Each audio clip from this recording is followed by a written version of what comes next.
सभी को। चलिए लास्ट कहाँ थे? पोषक तत्वों के ऊपर चल रहे थे हम। लास्ट तुम्हें आयरन का बता दिया था, आयरन ही था लास्ट में। मैग्नीशियम का भी बता दिया। अब लिख लो कॉपर का कि आपके पास तांबा पादप के लिए क्या काम करता है। तो ये मुख्य तौर पर श्वसन एंजाइमों में काम करता है। याद रखना, इसका जो मुख्य कार्य है वो श्वसन एंजाइमों में होता है, यानी जो रेस्पिरेटरी एंजाइम्स होते हैं प्लांट के, उसमें काम करते हैं। कौन? कॉपर। किसके तौर पे काम करते हैं? कैटालिस्ट के तौर पर। एक तरह से आप लिख सकते हो उत्प्रेरक के तौर पर। और कॉपर का छिड़काव भी किया जाता है किस यौगिक के रूप में? खास क्वेश्चन है, एग्जाम में आता भी है, बहुत बार आता है। और हाल ही में एक खेती अब पक्के तैयार होने वाली है और मार्केट में बिक भी रही है वो, जिसको हम डेली प्रयोग करने की चेष्टा रखते हैं और इस गर्मी के मौसम में खास कर रखते हैं। और उस पर क्या है, सारी गर्मी तरबूज नहीं चलते, ठीक है, हाँ नींबू, ठीक है। तो उस पर क्या है, जंग जैसे धब्बे हो जाते हैं, तो वो खास बीमारी होती है और उसको हटाने के लिए इसी का ही क्या है, साल्ट यूज किया जाता है, जिसका नाम है नीलाथोथा, ठीक है। तो जो पादप पे इसको अगर हम किसके तौर पर प्रयोग करें, कीटनाशी के तौर पर, स्पेशल इंसेक्टिसाइड के तौर पे अगर प्रयोग होगा तो किस के रूप में प्रयोग किया जाएगा? नीलाथोथा।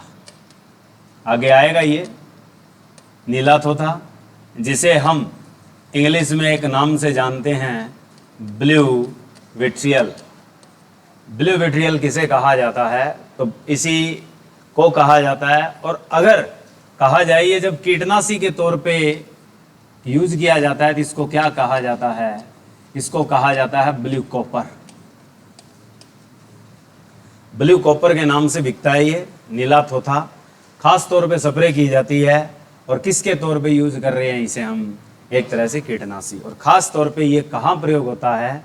नींबू, संतरा, माल्टा, मौसमी, किन्नू, इन पे जो रस्ट जैसे धब्बे लग जाएं उनको हटाने के लिए।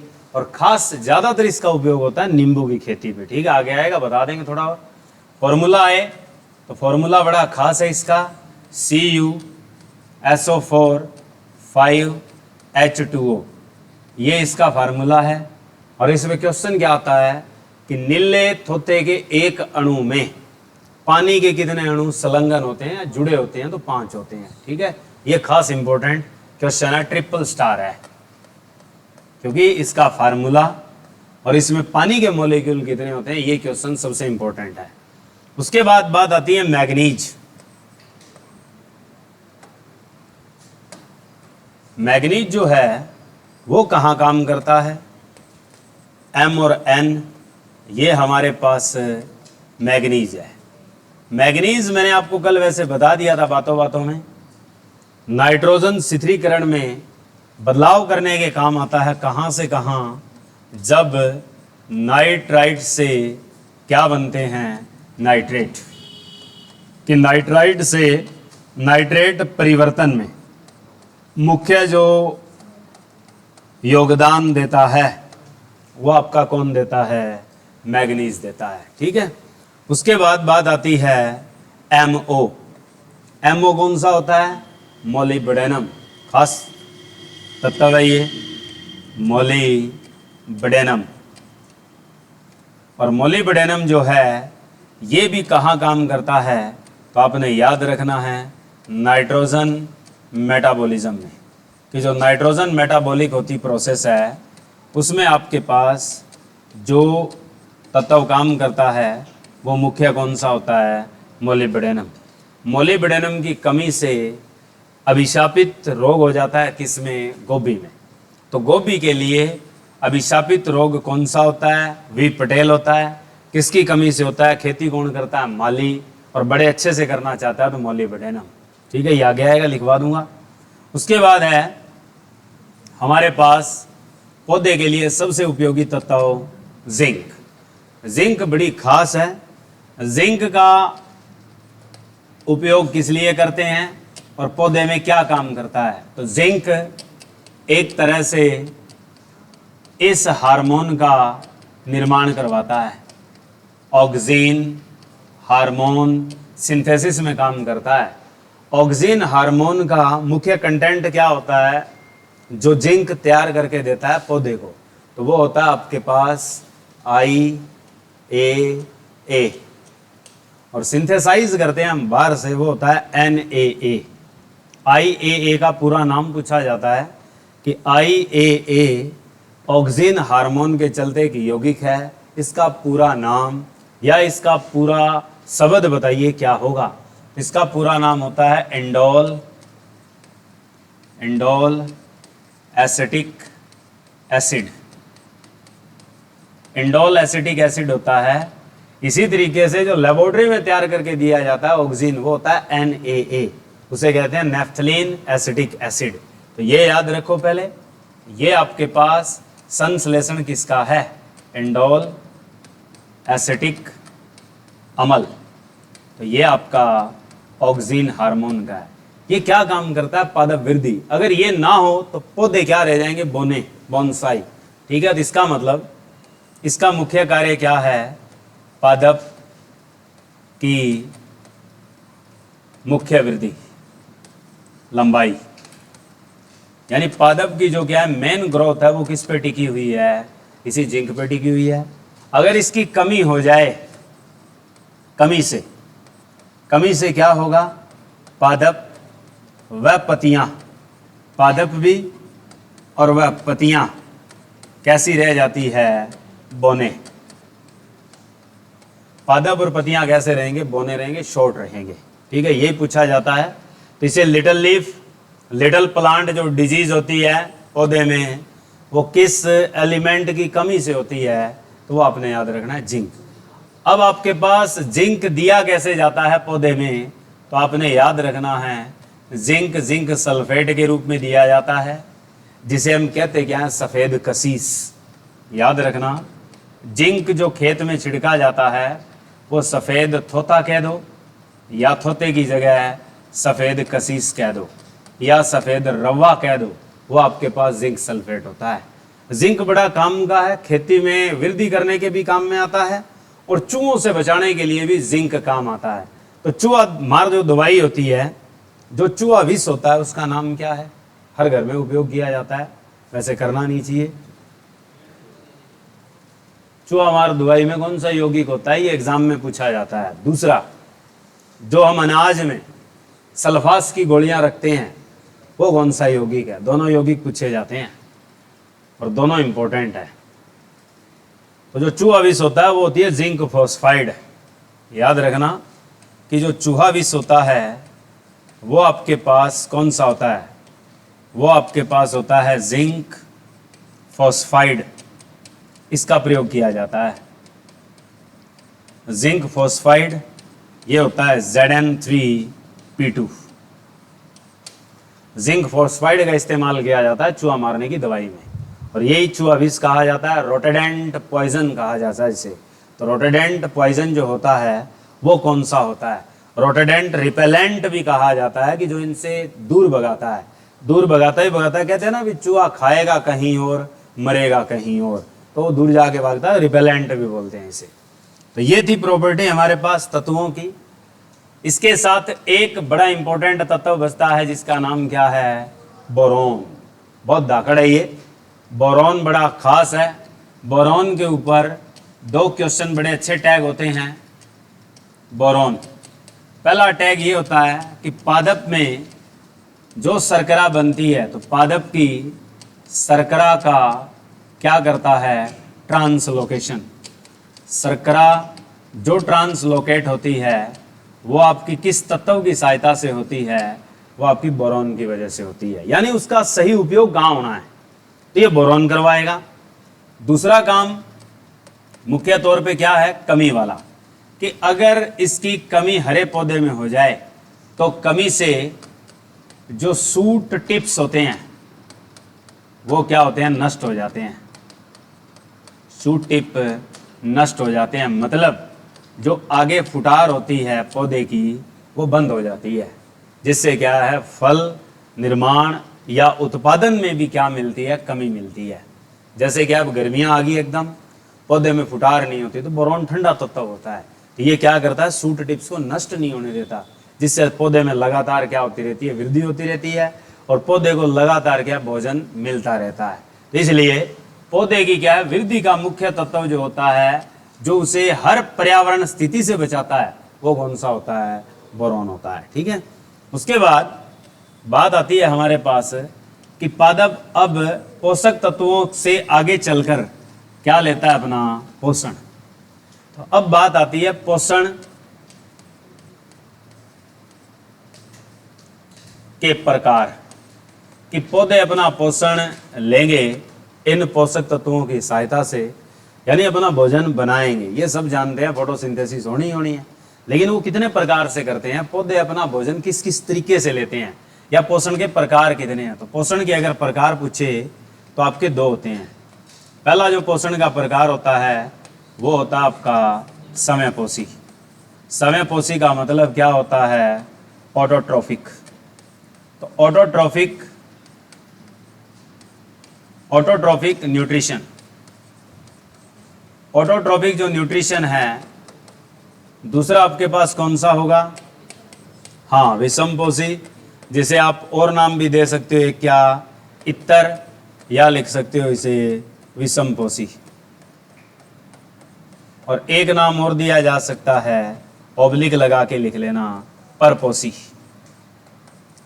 परपोषी, विषमपोषी, इतरपोषी, ये सारे के सारे इंग्लिश में एक नाम से ही जड़ दिए जाते हैं, जिन्हें कहते हैं हम हेट्रो। तो ऑटोट्रॉफिक भी होते हैं और दूसरे कौन से होते हैं, हेट्रोट्रॉफिक।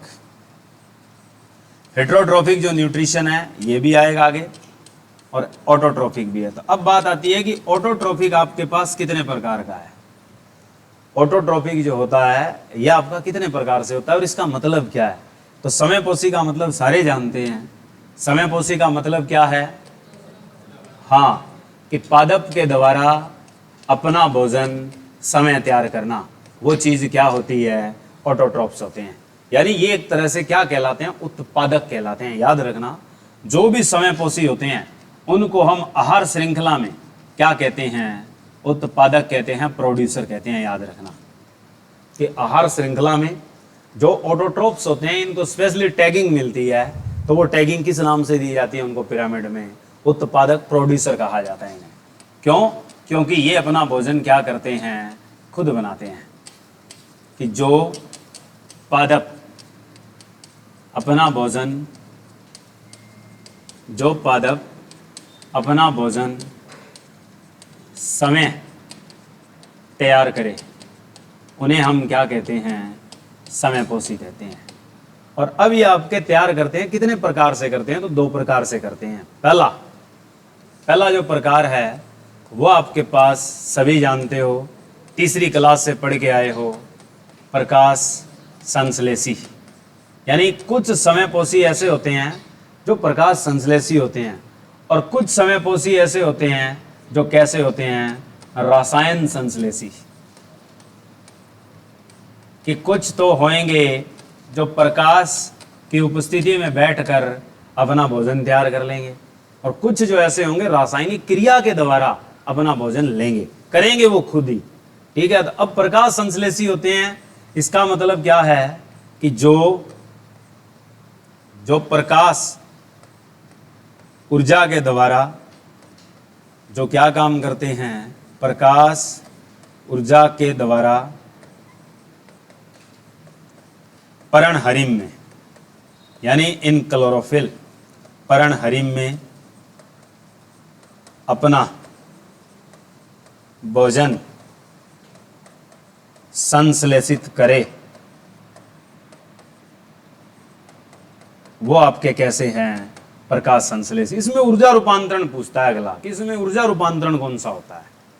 कि प्रकाश संश्लेषी जो प्रक्रिया है भोजन बनाने की, इसमें आपके पास ऊर्जा रूपांतरण कैसा होता है, ये आप लोग बताओगे सोच विचार करके। फिर आता है रसायन संश्लेषी। इसका उदाहरण क्या होगा, इसके उदाहरण आप जानते हो, इसका उदाहरण एक तरह से मुख्य तौर पे क्या है, पादप। जो भी पौधे हैं ये आपके पास प्रकाश संश्लेषण करते हैं। इसके अलावा पौधे तो हैं ही हैं, और भी तो कई ऐसे बैठे हैं जो प्रकाश संश्लेषण करते हैं आपके, वो क्या हैं, शैवाल। शैवाल के अलावा और भी प्रकाश संश्लेषी होते हैं जिन्हें हम क्या कहते हैं, जीवाणु। कौन से जीवाणु याद रखने हैं आपको, साइनो बैक्टीरिया। तो ये आपके पास कैसी चीज है, सारी की सारी प्रकाश संश्लेषी। तो ये तो हुई कहानी प्रकाश संश्लेषण वालों की। अब बात आती है रसायन संश्लेषी। रसायन संश्लेषी क्या करता है, रासायनिक क्रिया के द्वारा, और मुख्य रासायनिक क्रिया कौन सी होती है, किण्वन। कि जो अपना भोजन या अपना पोषण, जो अपना भोजन, रासायनिक क्रिया। अब जो रासायनिक क्रिया है वो कौन सी लेनी है, मुख्य है किण्वन। तो रासायनिक क्रिया किण्वन द्वारा ग्रहण करे।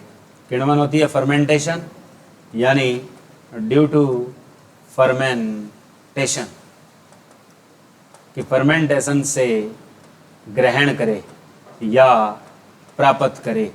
तो वो आपके पास संश्लेषी कैसे होते हैं, रसायन। तो अब मुझे एक आधा एग्जाम्पल बताओ जो रसायन संश्लेषी है। मैंने तुम्हें बैक्टीरिया में बताया था, जब मैंने जीवाणु पढ़ाए थे उस टाइम ये वाली चीज़ मैंने लिखवाई थी कि ऐसे कौन से जीवाणु होते हैं जो रसायन संश्लेषी होते हैं, यानी क्रिया करवाते हैं और अपना भोजन खुद तैयार कर लेते हैं। तो एक तो उसमें से आपके पास अवायवीय जीवाणु होते हैं, और वो आपके पास कौन से होते हैं, मिथेनोजेंस। मिथेनोजेंस जो हैं ये आपके कैसे बैक्टीरिया हैं, ये आपके एक तरह से प्रकाश संश्लेषी हैं। नाइट्रोबैक्टर ये भी आपके पास कैसे हैं, रसायन संश्लेषी हैं। तो रसायन संश्लेषी पूछा जाए तो किण्वन वाली क्रिया करवाने वाले बैक्टीरिया सारे किसमें बैठे हैं, रसायन संश्लेषी। एक तरह से जिस्ट जो कवक सम जीवाणु होते हैं, याद रखना, लिख देता हूं, कवक सम जीवाणु। तो कवक सम जीवाणु भी आपके पास कैसे संश्लेषी होते हैं, रसायन संश्लेषी। अब रहेगी बात ऑटोट्रॉप्स की, हिट्रोट्रॉप्स की। अब बात आती है आपके पास इत्रपोषी वाले। इत्रपोषी कौन से होंगे या विषमपोषी कौन से होंगे, जो अपना भोजन दूसरों से प्राप्त करे, यानी जिनमें खुद के द्वारा भोजन बनाने की क्षमता ना हो, उन्हें हम क्या कहते हैं, इत्रपोषी हिट्रोट्रोप्स कहते हैं। यानी जो अपना भोजन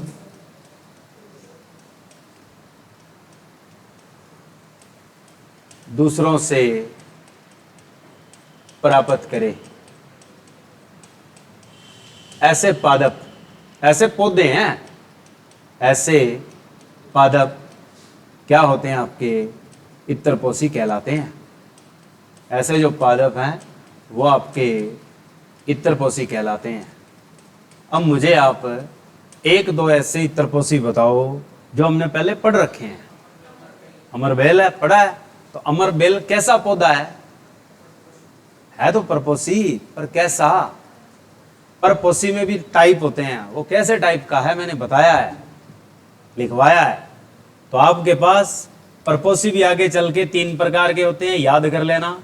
एक होते हैं पैरासिटिक परजीवी, दूसरे होते हैं आपके पास मृतोपजीवी,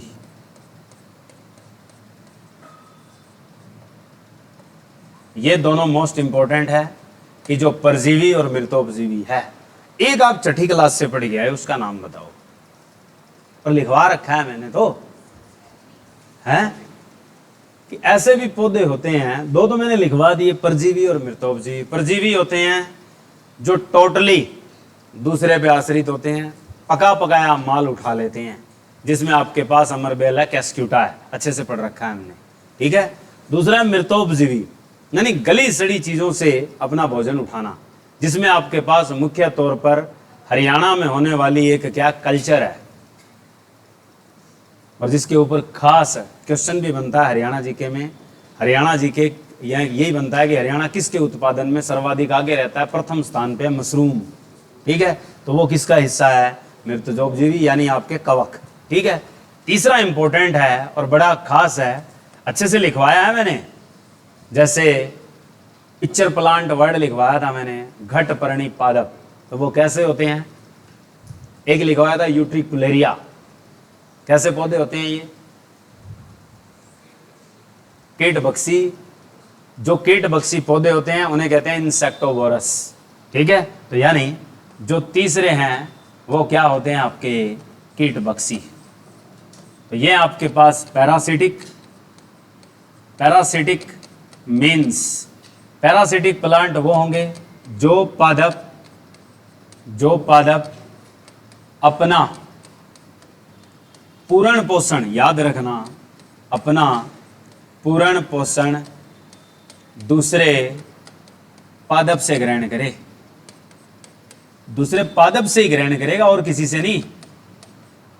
तो वो आपके पास कैसा पौधा है, वो आपका परजीवी है। उदाहरण पूछे, एग्जाम्पल पूछे, तो आपके पास मुख्य तौर पर क्या आता है, कैस्क्यूटा। कैस्क्यूटा किसको कहते हैं हम लोग, अमरबेल को कहते हैं।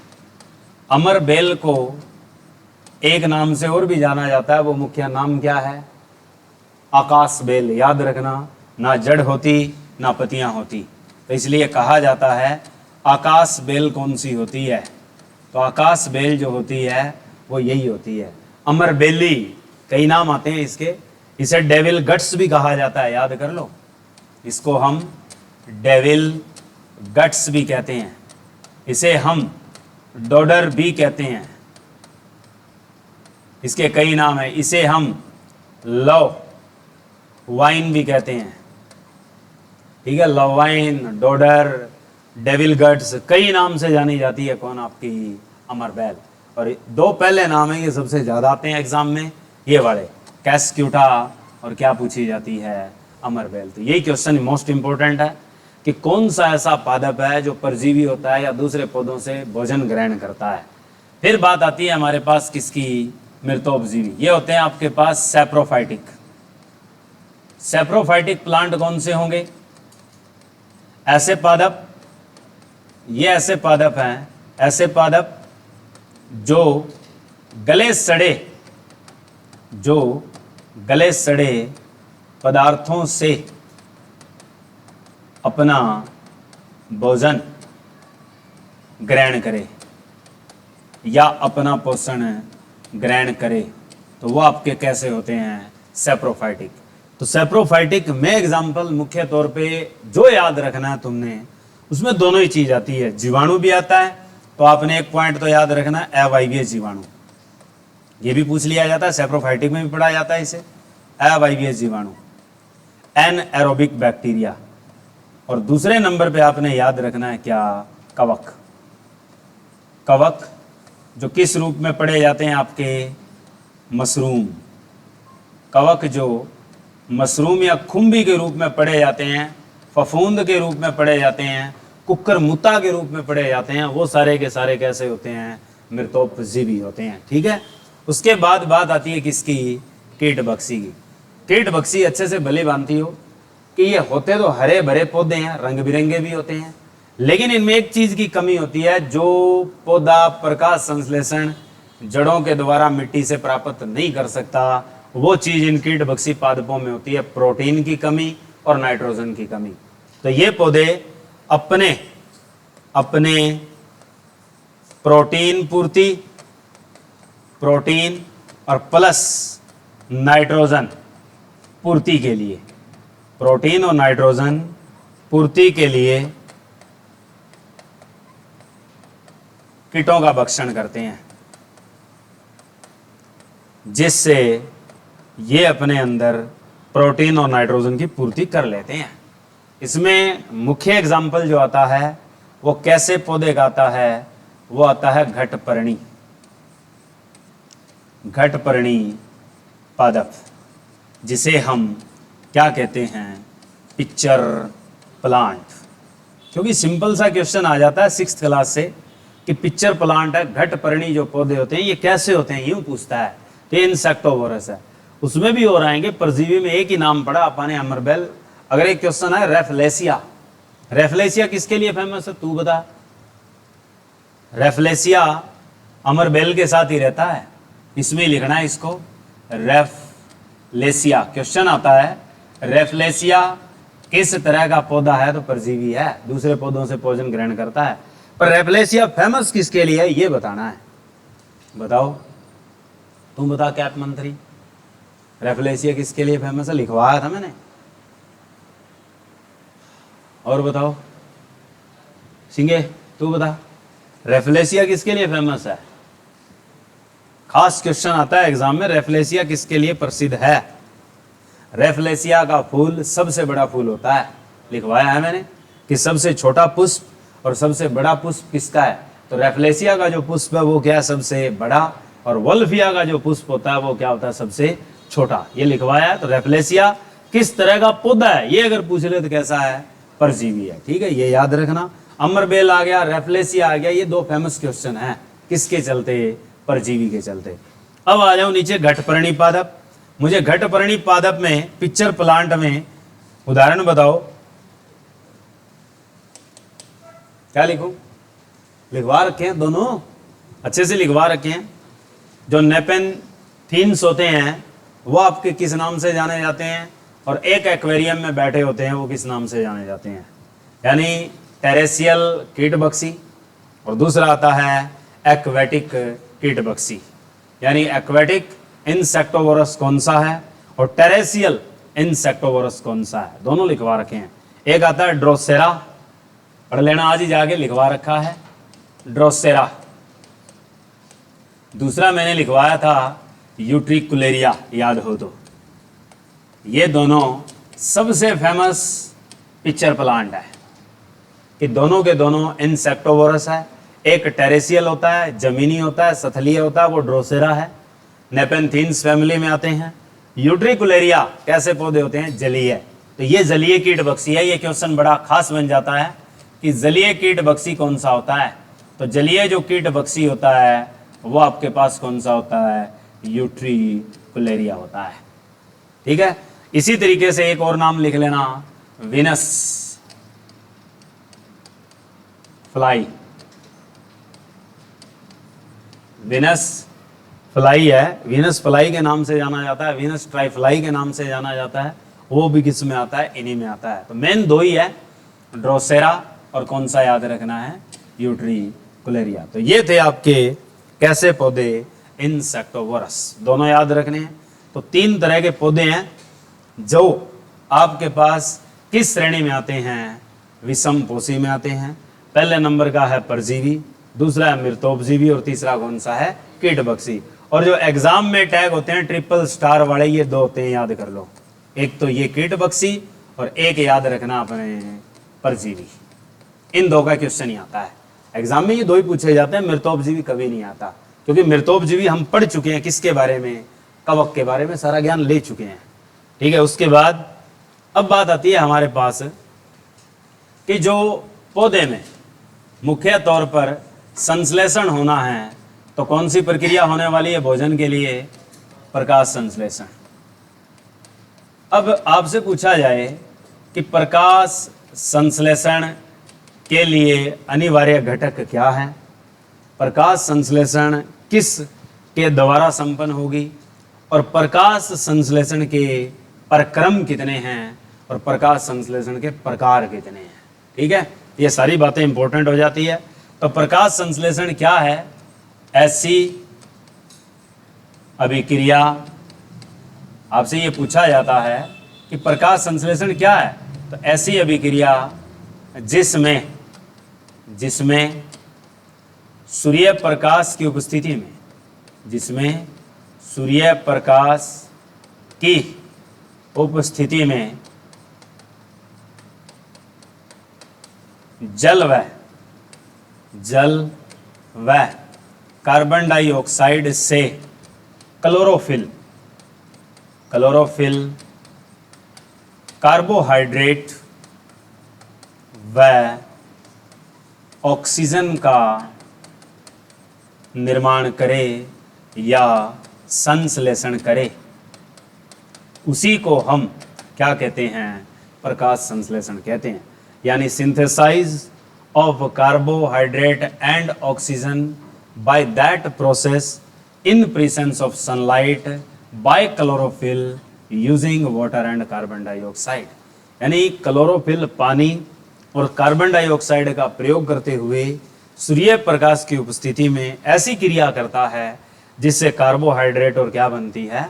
ऑक्सीजन बनती है। इस क्रिया को ही हम क्या कहते हैं? प्रकाश संश्लेषण कहते हैं। अब प्रकाश संश्लेषण के अंदर आपसे पूछा जाए घटक क्या है, तो क्या बताओगे? इंग्रेडिएंट्स क्या होते हैं इस प्रोसेस के लिए? लिख रखे हैं मैंने, पानी पड़ा है, कार्बन डाइऑक्साइड पड़ी है और क्या पड़ा है? सूर्य का प्रकाश पड़ा है। ये 3 घटक हैं। और होती किस में है? तो क्लोरोफिल में होती है। अगर आपसे पूछे कि साइट कौन सी होती है, तो साइट कौन सी होती है आपके पास? क्लोरोफिल होती है। घटक क्या होते हैं? जल, कार्बन डाइऑक्साइड और क्या होता है? सूर्य का प्रकाश। तो एक तो आपके पास क्या चाहिए? प्रकाश, यानी प्रकाश जो आएगा वो किस रूप में आएगा तुम्हारे पास? प्रकाश ऊर्जा। दूसरी चीज घटक क्या होगी? H2O।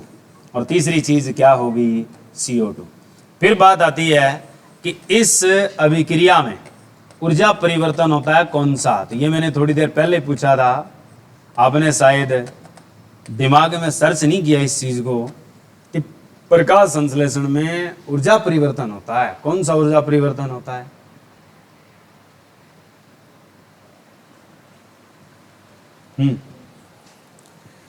मान लो तुमने खाना खाया, अब खाना खाया उससे तुम्हें ऊर्जा मिलती है, तो इसमें कौन सा परिवर्तन होता है? तुम्हारे शरीर की पूछ लेते हैं, दूर क्यों जाओ? है कि मान लो चाय पी ली, फुर्ती आ गई, कौन सी ऊर्जा किस ऊर्जा में बदली? खाना खा लिया, आधी छुट्टी होती, 4 लपेट ली, ठीक है, फिर नींद आएगी, फिर थोड़ी ऊर्जा मिलेगी, तो कौन सी ऊर्जा किस में बदल रही है?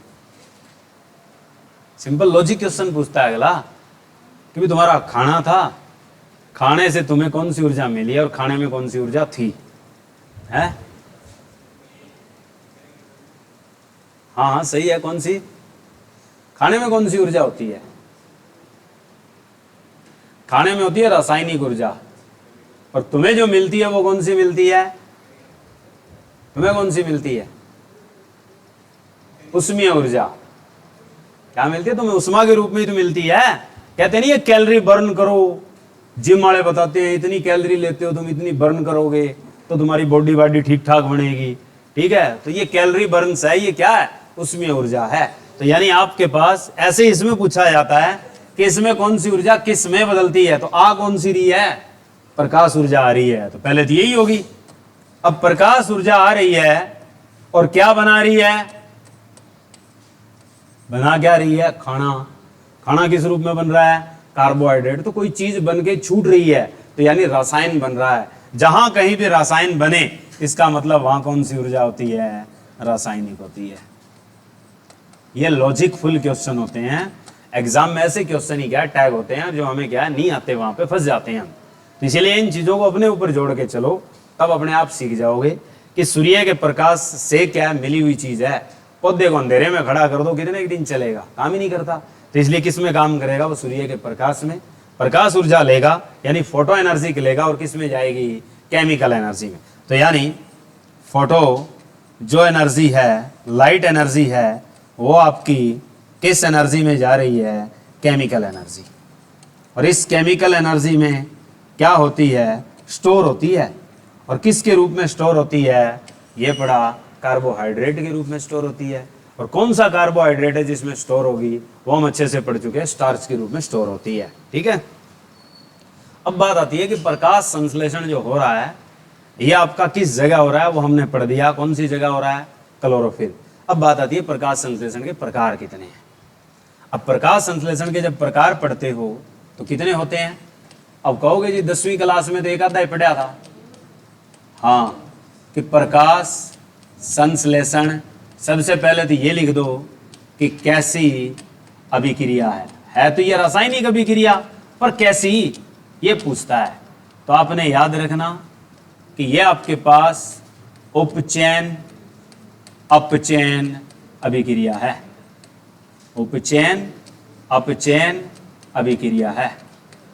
और अगर दोनों को मिला दें तो आपने एक ही शब्द लिख लेना है, उपचयी अभिक्रिया है। उपचयी का मतलब होता है एनाबॉलिक प्रोसेस है। ये आता है क्वेश्चन कि आपके पास इसको हम कौन सी प्रोसेस कहेंगे, तो एनाबॉलिक प्रोसेस। एनाबॉलिक प्रोसेस को हिंदी में क्या कहोगे, उपचयी अभिक्रिया। तो उपचयी जो अभिक्रिया या प्रक्रिया है ये होती है प्रकाश संश्लेषण। तो ये कितने अभिक्रियाओं से मिलकर बनी होती है, 2 से। तो इसलिए इंग्लिश को इसको सिंगल वर्डिंग दी जा सकती है, इसको हम अलग से क्या कह सकते हैं, रेडॉक्स रिएक्शन। अब इसमें 2 चीज चल रही है कि उपचयन किसका होता है और अपचयन किसका होता है। तो यानी इस अभिक्रिया में 2 चीजें आ रही है, एक तो आ रहा था पानी और दूसरी चीज क्या आ रही थी, CO2। कि प्रकाश के द्वारा किसका अपघटन होता है और किसका संश्लेषण या जुड़ाव होता है। तो अपघटन पानी का होता है, याद रखना, ये टूटता है। पानी प्रकाश की उपस्थिति में हमेशा क्या होगा, डिकम्पोज होगा, टूटेगा। और पानी जब टूटेगा तो आपके पास जल टूटता है तो कैसी अभिक्रिया होगी, याद रखना, उपचयन होती है। तो पानी कौन सी अभिक्रिया में जाता है, ऑक्सीडेशन में जाता है। देता क्या है, प्रकाश संश्लेषण अभिक्रिया में पानी जब टूटता है तो हमें देता है क्या, तो आपने याद रखना है, ऑक्सीजन। तो यानी ये हमारे लिए क्या चीज पैदा करता है, प्योर ऑक्सीजन।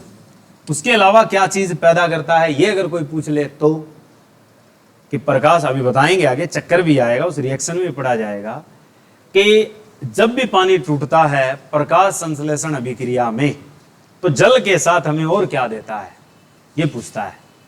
तो जल के साथ ये ATP देता है। ATP क्या होती है, एडेनोसिन ट्राइफॉस्फेट। इसको क्या कहा जाता है कि चाहे कोई भी जंतु है, कोई भी पौधा है या कोई कीट है, यानी जैविक चीजों की जो सबसे छोटी इकाई है ऊर्जा की, वो क्या होती है, ATP होती है।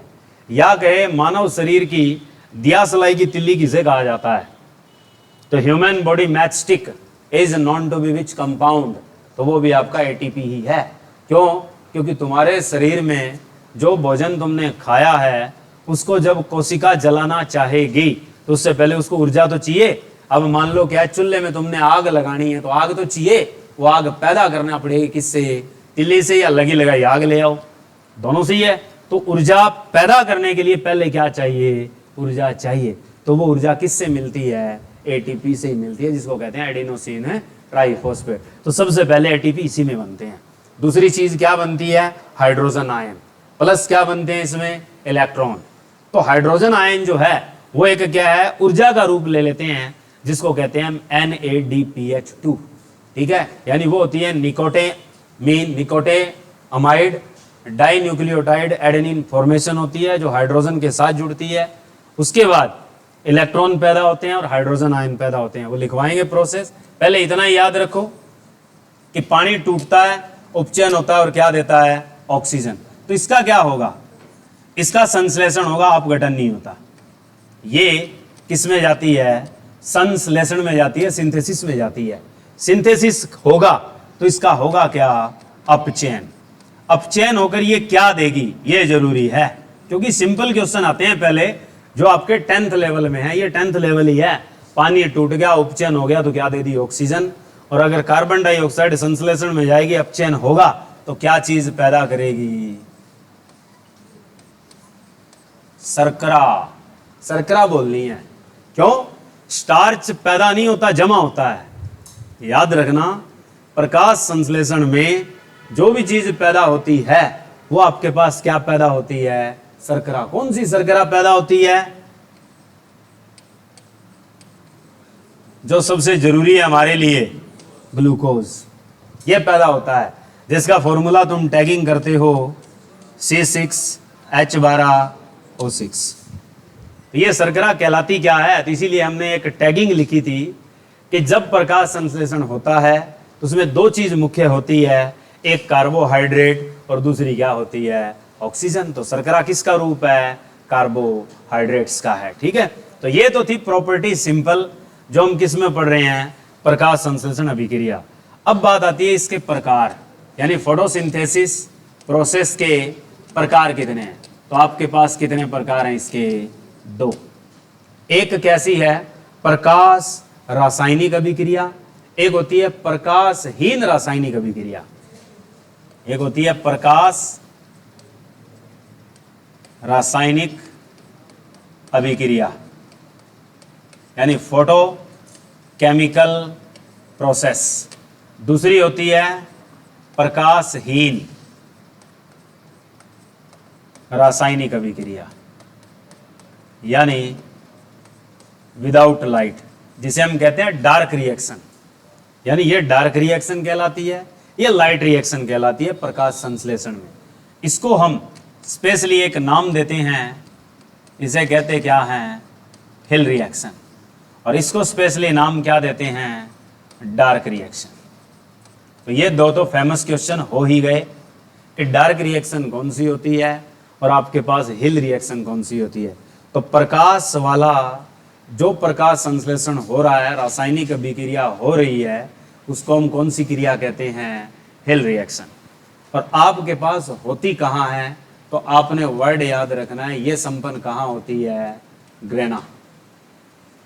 और अगर आपसे पूछे कि जो बिना प्रकाश के होती है, यानी प्रकाश में जो मसाला तैयार कर लिया, अब पौधा बिना प्रकाश के भी उसका उपयोग कर सकता है, तो वो आपके पास कौन सी कहलाती है, प्रकाशहीन। उसे क्या कहते हैं आप, अंधेरे वाली। अंधेरे का मतलब क्या होता है, डार्क।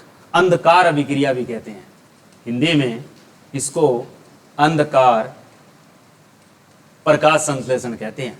कि अंधकार का जो प्रकाश संश्लेषण होता है वो कैसे होता है, वो कहाँ होता है, तो वो आपने याद रखना है कि जो आपके पास क्लोरोफिल है उसके 2 भाग होते हैं, एक ग्रेना, तो दूसरी जगह कौन सी होती है आपकी, स्ट्रोमा। तो ये आपके कौन सी जगह संपन्न होती है, स्ट्रोमा में होती है। तो ये 2 पॉइंट बड़े खास हैं, सिंपल लॉजिकफुल क्वेश्चन आते हैं जो 9वीं कक्षा पे डिपेंड करते हैं कि प्रकाश संश्लेषण में जो भी घटना हो रही है, प्रकाश की उपस्थिति में हो तो कौन से भाग में होती है, क्लोरोफिल के, ग्रेना, और बिना प्रकाश के संपन्न हो तो कौन सी होती है, स्ट्रोमा। 2 तो भाग हो गए ये। अब इनके चक्कर भी आएंगे, दोनों के चक्कर कितने होते हैं, 2 होते हैं। अगर पूछा जाए कि इस प्रकाश रासायनिक अभिक्रिया में भी चक्कर कितने हैं, तो आपने याद रखने हैं 2। प्रकाशहीन के भी चक्कर पूछे तो मुख्य कितने होते हैं, 2। एक एडिशनल जोड़ दिया जाता है, कौन सा, तीसरा।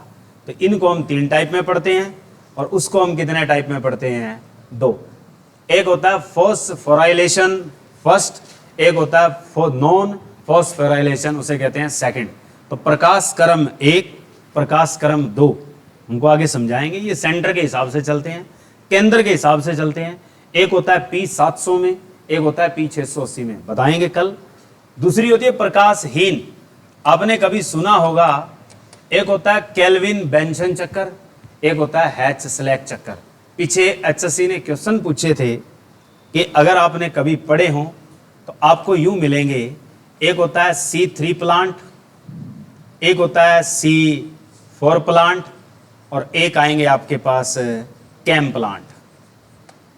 ये सारे के सारे किसमें गिने जाते हैं, प्रकाशहीन रासायनिक अभिक्रिया में। तो आपके पास C3 जो होता है, इसे कौन सा चक्कर कहते हैं, ये होता है आपके पास केल्विन बेंसन चक्कर। C4 को पूछे ये कौन सा चक्कर होता है, इसे कहते हैं हैच स्लैक चक्कर।